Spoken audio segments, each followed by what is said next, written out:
All right, welcome to the program for a Wednesday. Beautiful sunshine out there today. A lot more ice melting. As I look around out in the parking lot, I can see some puddles here and there, so that's good news. I'm hearing 50 degrees over the next couple of days from the ABC6 Weather Center, so that should melt even more ice. Maybe some rain this weekend, too. That'll help, but it might cause some flooding issues, too. So you might want to clean out your catch basins around your house and stuff if you got ice around there so that the water can go down the catch basin and not flood your street. Good advice, right? The things that we hear over and over. I think they actually teach a course in that in radio school, Mayor. You know, all the different things to remind people. Hey, you know what? I'm glad. You know, I say it. I appreciate that you're saying it. It's good. Check on your neighbors. Make sure the old folks have stuff. Yes. You know, and, good. All of that kind of good. thing. It's sunk in. I appreciate it. There's something to be said for my repetition, right? In a little broadcaster school and a little mayor school, that's what they teach us. You know, yeah, that's right. Put that information out there. So, how you doing, Mayor Mitchell? I'm well. Mayor with us. I'm well. Things are great. Things are busy. A lot of things going on since Lots we tell you of last. things to talk about. Yeah. Lots of good stuff. You're dressed in flannel today. I've got a flannel shirt on. You got the lumberjack look going. Yeah. It's good. Yeah. I got my Grand Canyon T-shirt on. Nice. The genuine article. I think I saw something like that. Perfect. So we've had some weather since we met last. Indeed, we have. Yeah. Yeah, and the streets are getting a little bit better out there. Well, obviously the melting helps. Yeah, it was a tough go. You know, our guys, as much as there are some folks out there who might receive this skeptically, the crews did a nice job in plowing the streets curb to curb. And, you know, as you can tell from the streets in those communities where we had, you know, a very sharp drop in temperature after hours of rain, you know, New Bedford and Dartmouth, it's when things freeze up as quickly and as instantly as they did, and having washed away all the product from the street, all the salt and magnesium chloride, you end up with an ice pack, and that's what we've been contending with for the last few days, and they're chipping away at it, and the melt is certainly helping, but yeah, it's an unusual set of weather events, and I get you know, I drive on the roads too. You know, the ruddiness and the ice pack is frustrating to me, and I know it is to everybody. But you know, and believe me, I'm not making excuses. But you know, sometimes it's as I explained on Wednesday. You know, we're inevitably we're going to get a freeze over, and it turned out to be worse than it was because we had more hours of rain and a sharper drop in temperature than anybody had forecasted.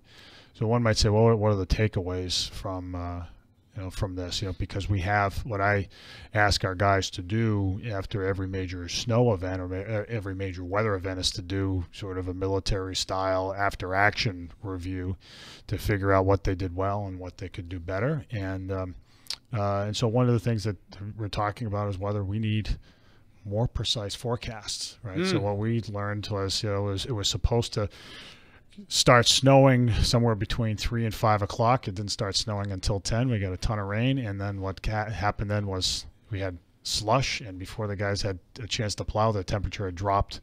I don't know how many degrees, but an awful lot, and had gone from above freezing to well below freezing. And after the rain had washed away all of the melting agents, we had, you know, this ice pack to deal with. So, you know, they're going to try to figure out whether there's any way we can deal with that in the future. And the answer is it's not easy. You know, more precise forecast rather than getting a forecast from the National Weather Service, which focuses on Boston, or from, you know, the Providence, New Bedford TV stations, which frankly tend to focus on Providence. You know, whether, you know, in this part of the world where we have this part of New England where things are warmer than the rest of New England, where we have these abrupt shifts sometimes from rain to snow, whether we need a more precise forecast. If we know precisely when that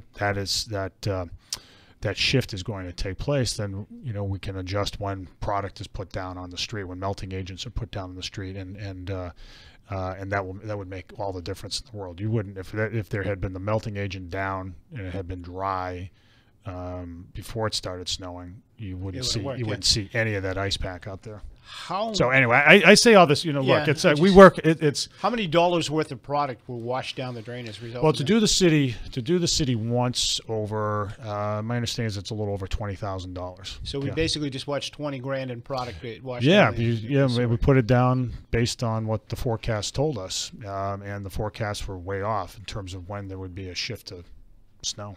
Yeah. Yeah, it stinks. I mean, there's only snow rain line. There was no logic there either. I mean, you go out to Westport, it was all snow in Westport. And they're right on the ocean. Right. And they didn't get the ice. Fall River didn't get the ice. They got 16 inches. Right. Of So snow. if you look at, the town of Dartmouth does a good job ordinarily with their snow removal, and as do we. For sure, and you look at both communities, and it's the same problem. If you drove up Hawthorne Street this weekend, as I did, and you can't tell all the way up to the Westport line. Route 6 was horrible. Yeah, well, the state is responsible for some of Route 6 because it is a state road. But if you drive up, say, Hawthorne Street, as I did this weekend, I remember one of my kids said, "Where exactly is the city line?" And I said, "Well, it's kind of around here." So, but you couldn't tell. It was the same on both sides. So, right. But anyway, it's not these things. We went through this. Did you get a lot of hate mail?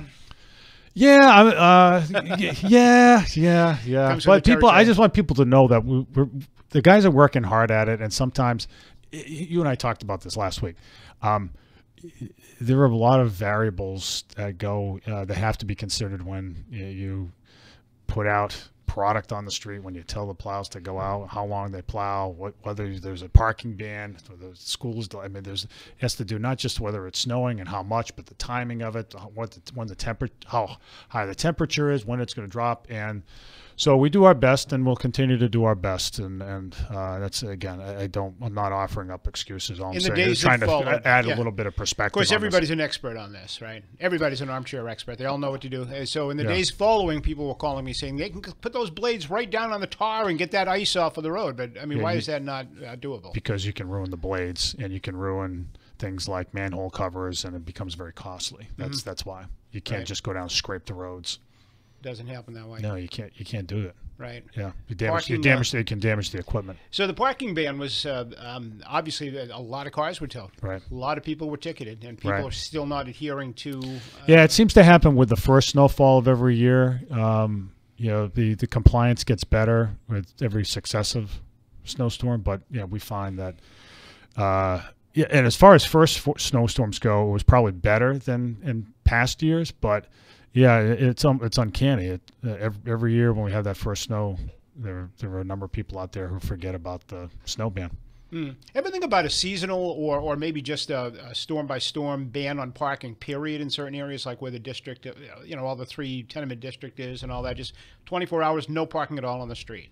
And so we can do curb to curb. And because you look at some of the side streets, and they're so narrow, and the cars were parked legally where they were supposed to be, but the plow can still only open up so much territory. Yeah, I mean, some cities do double-sided bans. Brookline all year long, from November to March, I think they have no parking on the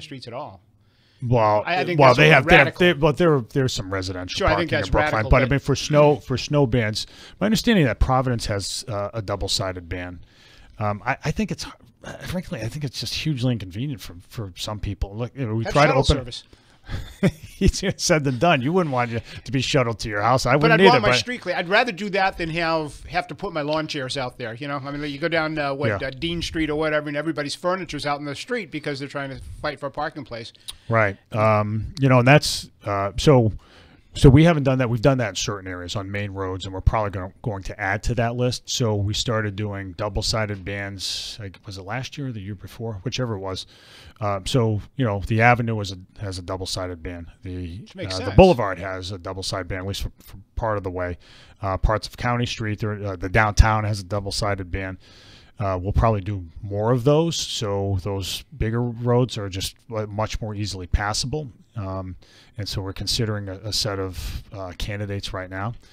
But the double-sided ban citywide, I just think it's you have to balance. Well, there are certain neighborhoods. I mean, you know, a neighborhood that I live in, it's all single-family homes, no problem. Most Right. people have driveways anyway. But Right. when you get into those three-decker districts, and I know you're looking up or down the avenue, down some of these side streets, and you're saying, oh, my God, how did these people get down there? It's incredible. Well, it is, you know, and so when I go out and inspect, I will tell you, because that's what I do. I mean, I go out in the snowstorm and my car handles, you know, I have a Ford Escape, which is pretty good in the snow. So I go out and I inspect. And so I call stuff into the police and to DPI, and that's the place I go first. It's the near north end, and I go up the avenue. I stop at each intersection, look up and down, look up and down, look up and down. And so, you know, what I find what I found this year is that, you know, on certain of those streets, so it's like, you know, Tallman, Bullard, Nye, right all the way up the line. You know, on certain of those streets this year, you couldn't find a car violating the parking ban, and then on some of them there were a lot. And it's, you know, to me it's a function of, you know, on those streets where there is compliance, those are probably streets where there were a lot of cars towed in previous years. And so you know, it's unfortunate that the city has to tow as many cars as it does, but people need to understand that the reason the city does it is the primary reason is so that emergency vehicles can get up and down the streets. As you pointed out, it's otherwise difficult to do, and you wouldn't want your loved one to be trapped in need of a medical service, but trapped in their house because an ambulance can't get there. All right, school committee met this week, huh? Indeed. Yeah. Yes. And a little bit of a raucous start, I guess, to the new season here, the school committee, with a continued debate over the who's going to serve on the search committee. So the search committee has been expanded by, 2 positions, potentially 3, right? Right. And Chris Cotter, school committee member, said, hey, Mayor, you didn't listen to me. I told you I wanted to be on. You didn't appoint me, and so I want to be on. Yeah. So I don't know point, by the way. It was a school committee. Right. Okay. It was a vote. It was a unanimous vote, actually. Indeed, right? it was. 7 people were appointed back in December. I think it was December, right? And it was a unanimous vote without discussion, from what I understand, right? No, there was a good deal. There was a good deal of discussion. Okay. Yeah. All right. So when did Chris Cotter first tell you that he wanted to be on? You know, I don't know. It might have been in December or so. I mean, was it prior to that vote? Yeah. Okay. So why didn't you put him on? Why did you leave him on? What I did, Barry, was again, I want to emphasize it's not the mayor that puts him on. There is a school committee vote that included Chris Cotter last month. He could have nominated himself to be on, right? Yes, and there were 7 who were nominated. Every single school committee member voted yes to that slate, and that slate was based off of, you know, my conversations with school committee members, which went as follows: who would you like to see on the search committee? Right. So I put it together, and, you know, everybody has opinions, and you can't sit there and I think you and I discussed this on one of our shows. You can't sit there and be like, well, how about so and so? How about so and so? How about so and so? How about so and so? Because it just becomes unwieldy. You have to, and the problem, the challenge that we have is one of time. There is a window of opportunity to be on the market for superintendents, and that window runs from roughly December to February or so. So we're well into it or just on the cusp of it, when the superintendent informed us that she was resigning. So we had to get on our horse and get the search underway, because I think it's my feeling, and it's I think the unanimous feeling of the school committee, that an interim superintendent would not be consistent with the school district's interest. We had to continue to, we had to make a transition and do it quickly, and that meant that we had to get into the market for superintendents soon. And that's important, because it's, there aren't a lot of people out there, and I say out there and statewide and beyond, who can do these jobs effectively. That's why people who occupy these positions people who occupy these positions have a great deal of responsibility, and in urban districts it tends to be the degree of difficulty is higher, and they get paid more than most public employees as a result. So, the only way to do it efficiently is just to go to every school committee member and say, so whom do you want? So so I threw out a slate of people in the based on that feedback, and that slate was approved unanimously. Every single school committee member So voted. Chris Carter favorably. was asked who he would like to see. Did he make any suggestions or submit any names? Or? He did, and in the vote, he voted yes to the 7 who were approved, and he and Jack Livermeno both said that they might want to add 1 or 2 people, right? And so that's what we did. We opened it up just this last week, and we said, who else would you like on this committee? And so there were nominations put forward, and the school committee added 2 more and added Mr. Carter. Now, frankly, I wasn't aware that he was intending to do that in this meeting, but that's okay. He can be on it, and we're getting a legal opinion to ensure that that's okay. And if it is, great. So he can be on it.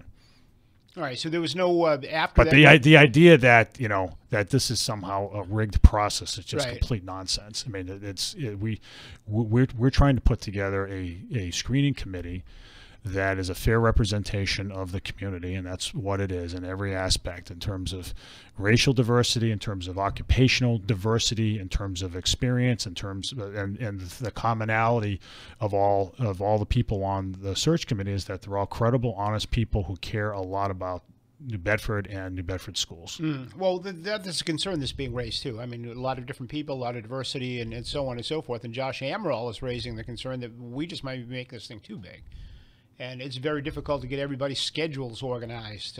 Well, that's a concern I share. Right. Yeah. And I mean, if you have too many interests represented, it's very No, it's not too many interests. It's too many schedules to align. That's the problem there. It's a logistical problem.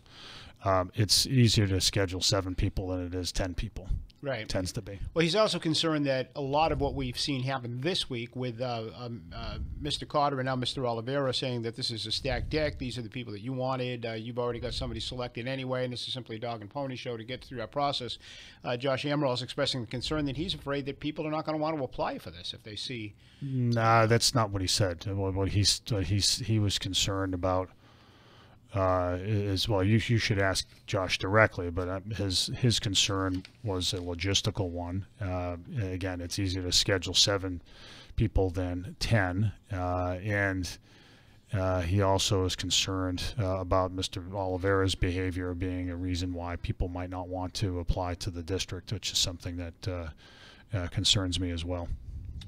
He also said it's important that this board convey a message of competence and a message that this is a district you want to apply in, and you want to come here and be our superintendent. It's a little too early to muddy up the process with allegations one way or the other. I mean, that's a direct quote from Josh Amaral. So he does have a concern that this thing could lead to people saying, hey, is this something I really want to get involved in? I mean, that's the way I read that statement that I just read to you. Yeah, well, I was sitting right next to him, so what he said that, and I said something very similar to that, which is, the school committee has to convey a sense that this is a board that will support the next superintendent and allow the superintendent to succeed and thrive, and for the school system to be, to continue its path along its path of improvement.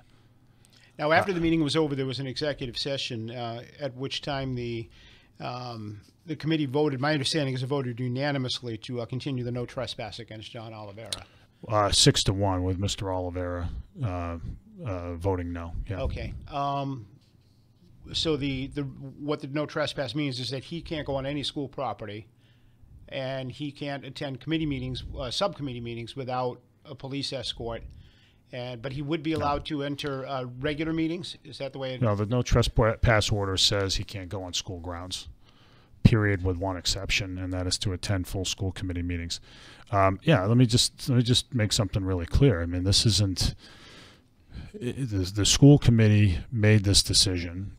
It's not the superintendent making the decision, nor is it about the superintendent per se. It's about the school committee taking steps to police the behavior of its members, and that is something that we have to do as a body. And so there is concerns that every single school committee member has expressed, and you should speak to them directly about their individual concerns. But I will tell you at least mine, which is that when a school committee member raises his voice and slams doors and carries on in a way that might be intimidating to personnel in the schools, that's just not something that we can accept.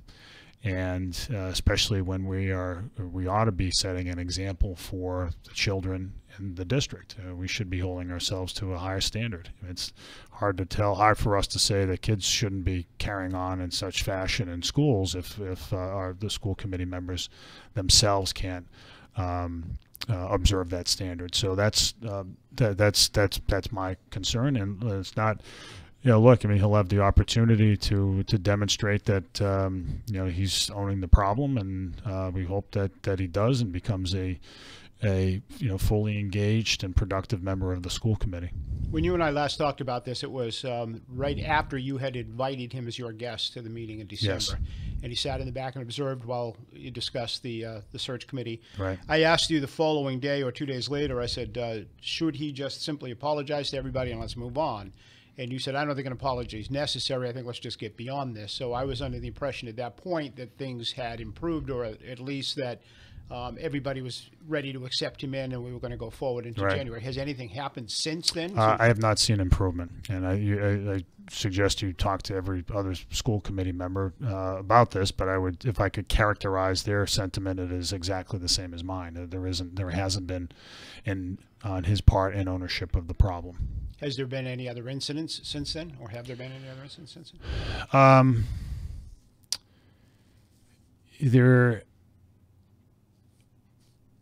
I think we've all had conversations with him to, try to get him to understand his role on the school committee, and that there's a lot to learn in the way of how the school system works and what the obligations of a school committee member are and are not. And so, I think that what I'd like to see is that he, continue to that he work on getting an understanding of the proper role of a school committee member, which isn't to, which isn't an operational responsibility. It is you are, as a school committee member, a member of a board of directors. You're not running the schools, and that you are a board member like any other board member of any organization, charged with the responsibility of ensuring that the mission of the school district in general is being pursued, and that there are appropriate accountability mechanisms in place that have to be followed through on. And in the case of the school department, it's the ability to evaluate, hire, and fire a superintendent. That's primarily it, but the superintendent is the one who runs the school district. It's not the school committee members. To your knowledge, have there been any threats of violence or any violent actions at all by Mr. Oliveira? I think it's fair to say that there is I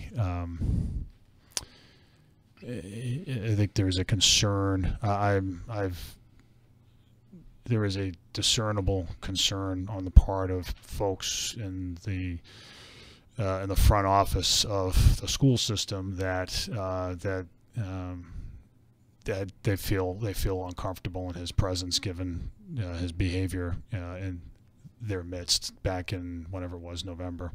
There is no recall provision in New Bedford. Is there any kind of recourse if the behavior pattern doesn't change? There is, and we've taken by issuing this order, we've pursued one recourse, which is to tell him that he may not appear on school grounds except to attend a regularly scheduled full school committee meeting. Can he be expelled? Can the committee vote to expel him? So my understanding is that unlike the state legislature, unlike Congress, the New Bedford School Committee, and I think this is true of school committees in Massachusetts, generally do not have the authority to expel a member for behavior unbecoming of a school committee member. All right. Let me, why don't we take a break? We'll kind of change But things up. well, let me just close it up by saying, look, I want him to succeed as a school committee member. I really do, and because we've got a lot of hard work, and what's at stake is the kids in the school district. And like me, he has kids in the school district. We're the only two on the board that have kids who are actually attending the schools right now, and so he appreciates. I think that he appreciates the importance of the work the school committee is doing, and I hope that he's able to recognize what his due obligations are as a school committee member and discharge them appropriately. All right, let's take a break. We'll come right back. 508-996-0500. A lot more issues and your phone calls. The phones are jammed. We'll get to your calls, I promise you, real quickly. So stay with us. You're listening to 1420 WBSM.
All right, welcome back to the program, and we got a lot of things to talk about with the mayor. What are we going to do with our marijuana stuff now? I mean, we've got a plant that may be built out in the industrial park, no pun intended. Yeah. And we're still trying to figure out where we're going to dispense it, who's going to be able to use it, and where and how, and all of that kind of stuff. And lo and behold, here comes the U.S. Justice Department and says, hey, wait a minute, we may prosecute. And the U.S. Attorney in Boston says, well, I'm still trying to figure this out, but nothing's safe. Anything could be subject to prosecution. Yeah, so, there's not much more he can say about it. That's the policy of the department now. And in fact, I was with him last night. I went to a get-together for someone who was leaving the U.S. Attorney's office, a former colleague, and so I was with Andy Lelling, the new U.S. Attorney, who's a good friend. The Attorney General's decision certainly complicates matters. The regulatory work that the state is doing will go forward. The city's work to create a zoning ordinance, an appropriate zoning ordinance, will go forward, and we'll continue to have those discussions with the city council. But the complication is really one for the businesses that want to set up a marijuana establishment, a retailer, or even a wholesale, a growing facility, and more particularly the folks that finance such operations, right? So, what they're going to say, people who with the deep pockets who want to get into this business are now saying, let me get this straight. If we finance one of these operations, we might be violating both the narcotics laws of the United States, but also the money laundering provisions of which apparently is going to be an area that they're going to focus on. That's going to be one of the big areas. It remains to be seen. All it takes is one indictment of these places, and they will probably shut down all over the place because of financing, unless they're self-financed. So it creates enormous uncertainty, and I think what it's going to lead to, Barry, is it's going to end up in Congress's lap. Congress is going to have to settle this once and for all. And that's going to take some time. And that's the way it should be, actually, right? Yeah, probably, yeah. Once and for all, let's get this thing settled. And states can do, how states can regulate, and how. And this isn't altogether. in some ways it's similar to. There are some similarities between this discussion and the discussion that was had in the 1920s around prohibition and what the roles of the states were in regulating alcohol and what the federal government's the federal government's role would be in the passage of the 21st Amendment that repealed prohibition was largely about an argument about giving the states the ability to regulate it. So absolutely, yeah. And a lot of people think this should be a states' rights issue, but as long as you've got a law in the books, you've got to either enforce it, ignore it, or change it. Yeah, that's so that's options, I think right? Congress is going to have to act at some point. So how does this impact the plant out at the industrial park? I mean, because there were multi-layers to that whole deal, right? This company's going to sell to this one, and that one's going to do that. Yeah. So there are a whole lot of things that were contingent upon this. I haven't personally spoken to them. I don't, and it may be that our economic development folks have spoken to them, but that deal closed just before the Attorney General issued his the department's new enforcement policy. So they own the place now, and what they do with it, in addition to allowing Aerovox to continue to run their operation, and there remains to be seen. I mean, I think their plans are we'll go forward with this, but the dust hasn't settled on what that operation and what many others in the business might do in light of what the Attorney General did. We knew this was possible. We've talked about it before. Everybody, I think, knew that this was possible, that the federal government could at some point put the hammer down. Yeah. So, I mean, it shouldn't catch anybody too much by surprise, right? Yeah, I mean, I think some of these guys placed their bets on that. Some have said, it's never going to happen. We'll go forward, and there are probably a few of them who are surprised now, and there's some who've said, well, we're going to do it anyway, and I dare the Justice Department to come after me. I wonder if anybody in our congressional delegation will file a bill in Congress to get this thing, get it moving one way or the other. I mean, this politically, I mean, do you file a bill in Congress to legalize marijuana? Is that something you want on your resume? Is that something, especially if you may be thinking about running for president, is that something that you want out there? I'm the one that's touting the legalization bill nationwide. Yeah, it's interesting, right? It's become a real federal issue because you have, on the one hand, I think it's 8 states now that are legalized. Seven, yeah. So, in DC, 7 in DC, I think. Okay, so California, obviously being the most prominent one, by far the biggest one, and so it is legal in a lot of places, and the trend is toward greater legalization. It's not nearly all the way there, and there are certainly pockets of strong opposition, but there's enough. The issue is certainly teed up for Congress right now, and who knows what they'll do. So, surprise, surprise, New Bedford could be back in the casino business here, or at least. I saw your blog, and it wasn't connecting the dots on that. But you're not connecting the dots on that.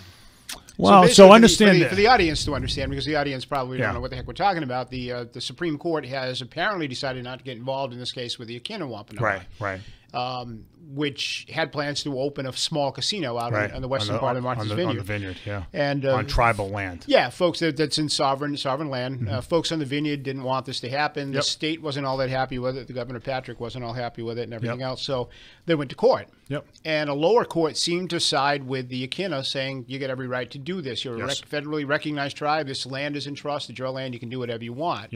So the Akinna recognizes this as a victory for them. They're saying, we won, we're going ahead. And as of my last conversation with a member of the tribe about an hour ago, their plan is to go ahead with the vineyard. But they're looking beyond the vineyard and saying, well, if we can sit down with the governor and maybe talk about something on the mainland, it might require a change of the state's gaming law. In order for this to happen, but we'd be willing to see what the governor wanted to offer. Now, we know that the gaming law did set aside Region C, which is us, to give priority to tribes. Went to the Mashpee. Mashpee couldn't get it going, and it appears that's never going to happen. Logic would dictate that if we really want to see the tribe do well, it'd still have to be on tribal land, though. It would have to be on tribal land, and that's the difference here. Back in unless 95, unless the legislature said it didn't have to be. And that's what killed 95. I mean, Governor Weld was on the front steps of City Hall saying we're on the 1 yard line. You can sue me if it doesn't happen, but then the deal fell apart there. I can't speak authoritatively to that, except to say to what happened in 95, because I can't. I mean, you're only like in kindergarten. No. I remember it happening, but I don't I can't. I don't want to give it a sort of authoritative opinion about that, except to say that was well before. Well, the rules have changed. It was before Carcieri. It happened before Carcieri and all of those decisions. So certainly the tribe knows. Yeah, it's not so much the Carcieri decision by the Supreme Court. It happened before the Expanded Gaming Act passed by the legislature what is it, 7 years ago now, 8 years ago, whatever it was. And so the Expanded Gaming Act created, just by way of background so everybody has a sense of what's happening. So the Massachusetts legislature passed what was called the Expanded Gaming Act. The year was either 2008, 10, whatever it was. And that created this regional system. There were 3 regions. There was the Boston area, there was Western Mass, and there was Southeastern Mass that included the Cape. And what they said was, in effect, that you get one casino in each place. That casino had to, there were lots of requirements for that casino, but for those casinos, but one of those requirements was that the investment had to total greater than $500 million. Right. Right. So, and in the case of Region C, which is Southeastern Mass, it gave a loose preference to an Indian casino. Right. And under the Federal Indian Gaming Act, a tribe, a recognized tribe, can build a casino on land that the federal government holds in trust. But it has to be a recognized Indian tribe. The problem that the Mashpee Wampanoags have had is that under federal law, they weren't recognized. This is what the cases say. They dispute this, but they weren't recognized as a tribe in time to be eligible under federal law. They had to be under federal law under this Carcieri decision. 1938 or something. Yeah, 1935. 35. Right. So, okay. So they haven't been able to go forward in Taunton as a result. So you might ask, well, why can't somebody else, right? So we here in New Bedford saw casino developers show up, and we had folks down on the waterfront. We had folks looking at the golf course. Foxwoods was looking at the golf course for a while, and there was all that discussion. And then we entered into a host community agreement. The voters in New Bedford approved it, and then it went away. And it went away because the developers concluded that they wouldn't make money if they built a casino that was large enough, or that had an investment large enough to satisfy the Expanded Gaming Act. In other words, if you built a huge casino, which is what the Expanded Gaming Act requires, you wouldn't make money. It would have to be a smaller thing. But I think a smaller casino could succeed here. It would, yeah, right. But under the particularly current law, Indians, so I give all this explanation so people understand. On the current law, it wouldn't be allowed. You'd have to change the law. There's no question. And the Indians get special preference anyway, right? So I mean, they would get. But they still would. It would still have to be. It would still have to be on tribal land. Well, that's the big issue here. It's getting tribal land or something. But we've got a tribe that is recognized. Yes. The law does say we want to give preferential treatment to a Native American tribe in southeastern Massachusetts. Yes. So you get that going. We got one of those. It still has to be on, but it still has to be on tribal land. But the big land is the tribe. The big thing is the tribal land. But in '95, they were able to get almost through the legislature with having the golf course transfer that sovereignty to the golf course, and it failed at the end. So, I mean, it's doable. it's doable. I mean, it's not anything's doable. If the legislature's willing to change the law, I think what it would take, Barry, the simpler course would be for the legislature to lower the minimum investment required, right? So, because I think that the general consensus among casino developers about this part of the state is that the market is not strong enough to support a casino a big destination thing. Yeah, I agree with you. And it's actually, since those casino developers left here, it's gotten only more difficult because of the... Well, you got Tiverton now. The Tiverton casino. But does that apply to the Indians as well? That minimum investment? It doesn't, but they have to be on tribal land. Right. So that's the only thing we got. And the tribal land in Region C is for these guys, for this particular tribe, is on the vineyard. So if Cheryl Andrews Maltese comes over and says, "Mayor, let's go for coffee," let's talk about a plan. As long as she's buying. Yeah. Well, okay. Let's talk about this. Let's talk about a plan we can support here. Maybe. Well, I wouldn't rule it out. I wouldn't rule out, but I'm not. The city has has worked very hard to do waterfront planning, to do planning on the golf course, and we think we have the prospects to continue to grow. We've grown a lot in the last few years. We've added, frankly, more jobs since the casino left than we would have actually had by the casino. That sounds like it fits your plan for the golf course. I wouldn't rule it out, but it wouldn't put a casino there with some shops and restaurants around there. But the legislature, you could 9 holes, 9 holes. Go to the sports book right after. Yeah. Right? No, look, it's. I wouldn't rule it out, but we're not going to stop what we're doing in the hope that the legislature does something different. And by the way, the smaller the casino gets, the less the less compelling the argument is that it's going to be this huge, driver. There's a lot to be said about regional casinos too, though. There's a lot to be said about regional casinos. There's a lot of people coming through the airport to fly out to. It depends on how big they are. Right. They're going out to North Carolina now from here, Myrtle Beach, right? So you go get to the casino and you take a little shuttle right down to the airport. We're working on all this stuff, right? All I'm saying is, you would require a change in the law. Yep. The legislature would have to do something it wasn't inclined to do before. And I'm not ruling out anything. All I'm saying they didn't give us the train. They owe us this one, right? Yeah. All right, let me